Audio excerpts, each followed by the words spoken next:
Do you find inspiration from these young guys? Do they find inspiration from you? I believe so. I'm constantly inspired by young Marines today. A lot of us, as we started getting longer and longer into OIF and OEF, wondered how the young Marines of today would pull through. We wondered because they're a different character, they're a different social habit than we were, 19 years ago when some of us joined. So we had wondered, these kids come out with flying colors today. They're technologically more advanced than we are. And then they can get out there and they can muster the intestinal fortitude and do the things that we were concerned that they wouldn't be able to do. So I'm constantly inspired by young Marines. Do I inspire young Marines? I think in some ways I do. I think when they see me in the gym or they see me running on the treadmill or on the elliptical or the bicycle or they see me walk around PT gear, I think in some ways it does inspire them. And I worry that it makes them worry about their next rollout into town too. So. Well, is it bad that they should worry about their next rollout into town? I mean, I know that things have changed in Anbar a lot, but it's not the safest place in the world, No, it's, I'll tell you what, Al Anbar is night and day in the last 2 years. Night and day. Some amazing things have happened here. I would never want my young Marines to worry, is that going to happen to me? Should I expect that on my next patrol?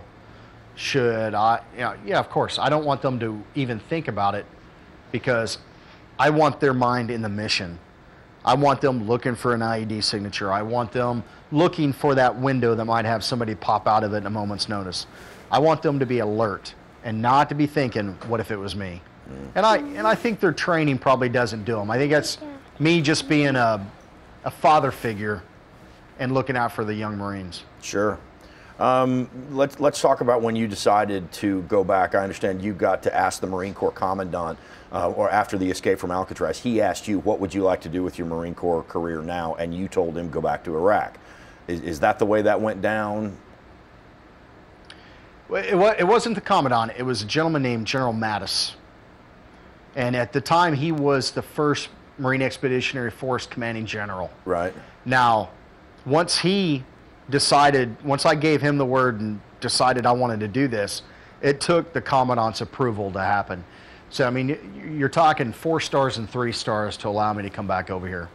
And one wife. What did your wife say when you said, honey, I want to go back to Iraq?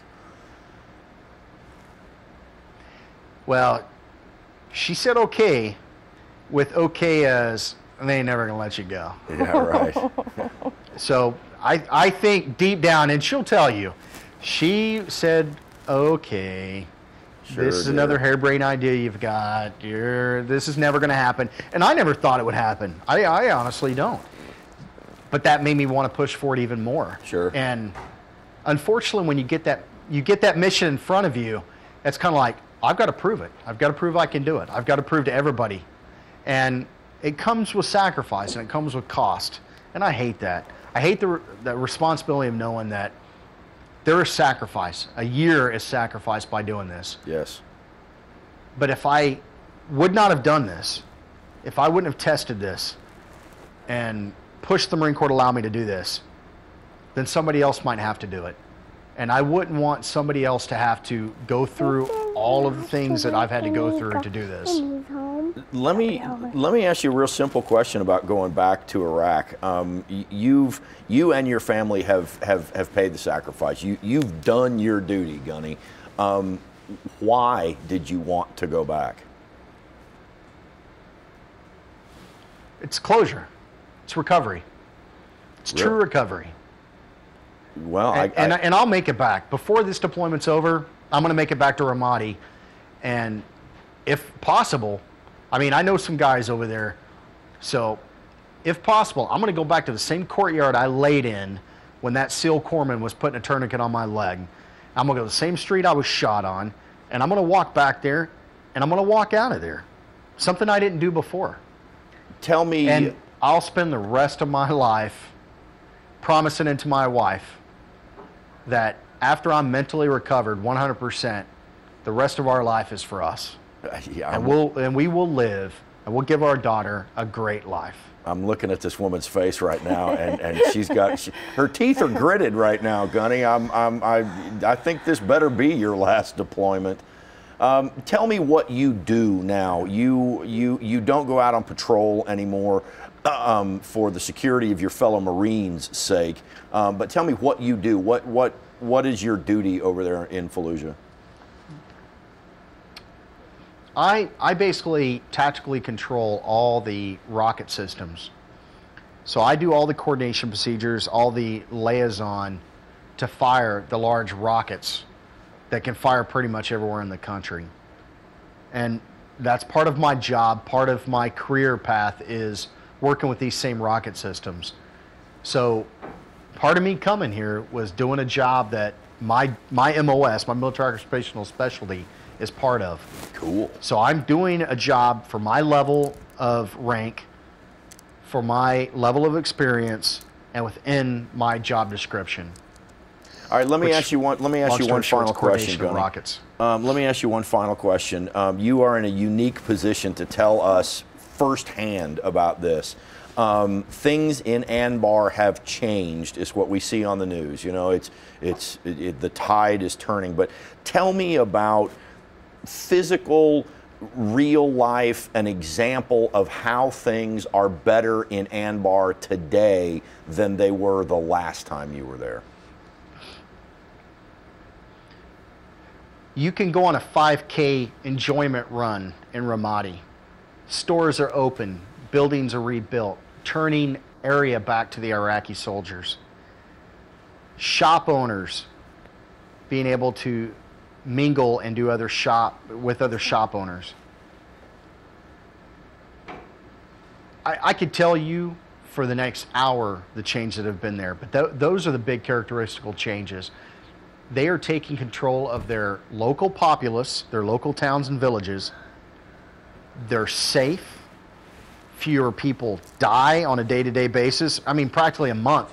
You practically go a month without any deaths in the Anbar province. I mean, it's an amazing difference compared to the day-to-day fight that was in 06, 05, and 04. You go out today, Marines will go on patrol. There's Marines that come here for 7 months, go on patrol every day out into their local communities and not fire one round.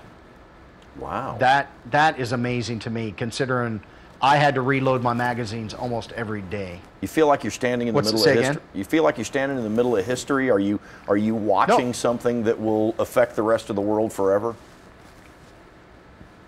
Yeah, I truly believe so. You know, I've used the analogy before. This is where we were 230 years ago when we were fighting to make our own nation.